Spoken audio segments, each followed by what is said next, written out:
ജമ്മു കാശ്മീരിലെ പൂഞ്ച് ജില്ലയിലെ നിയന്ത്രണ രേഖയിലൂടെ പാക് അധീന കശ്മീരിലേക്ക് ഇന്ത്യൻ സൈന്യത്തിന്റെ മിനി ആളില്ലാ വിമാനം UAV അശ്രദ്ധമായി നീങ്ങിയതായി അധികൃതർ അറിയിക്കുകയാണ്.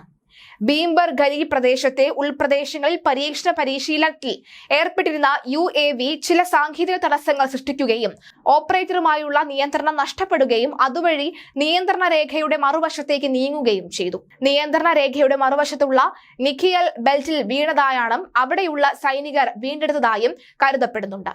UAV തിരികെ നൽകാൻ സൈന്യം പാക് സൈന്യത്തിന് ഹോട്ട്ലൈനിൽ സന്ദേശം അയച്ചതായും ഒരു ഉദ്യോഗസ്ഥർ പറയുകയാണ്. പരിശീലന ദൌത്യത്തിനിടയിലാണ് സംഭവം നടന്നത്. സാങ്കേതിക തകരാറാണ് അപകട കാരണം.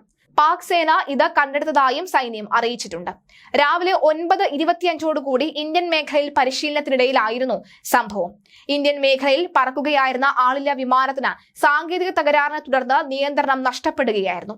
ഇന്ത്യയിലെ ബിംബർ ഗാലി സെക്ടറിന് എതിർവശത്തുള്ള പാകിസ്ഥാനിലെ നിഖയൽ സെക്ടറിലാണ് വിമാനം വീണത് എന്നാണ് സൈന്യം അറിയിച്ചത്. മീഡിയ റിപ്പോർട്ട് പ്രകാരം പാക് സൈന്യം ഇത് കണ്ടെത്തിയിട്ടുമുണ്ട്. ഇത് തിരികെ ലഭിക്കുന്നതിനായി ഹോട്ട്ലൈനിൽ സന്ദേശം അയച്ചതായും സൈന്യം അറിയിച്ചിട്ടുണ്ട്. 2022 മാർച്ചിൽ അറ്റകുറ്റപ്പണിക്കിടെ ഇന്ത്യ പാകിസ്ഥാനിലേക്ക് അബദ്ധത്തിൽ മിസൈൽ അയക്കുകയും ചെയ്തിരുന്നു. അന്നും സാങ്കേതിക പ്രശ്നമായിരുന്നു കാരണം. ഇത് പാകിസ്ഥാനിൽ നിന്ന് ശക്തമായ പ്രതിഷേധത്തിന് കാരണമാക്കുകയും ചെയ്തു.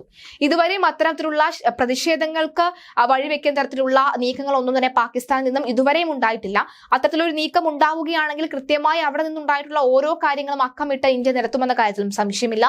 എന്തായാലും ഈ ആളില്ലാ വിമാനത്തിൽ തിരികെ കിട്ടാനുള്ള നടപടികൾ ഏതായാലും ഇന്ത്യ ആരംഭിച്ചിട്ടുണ്ട്.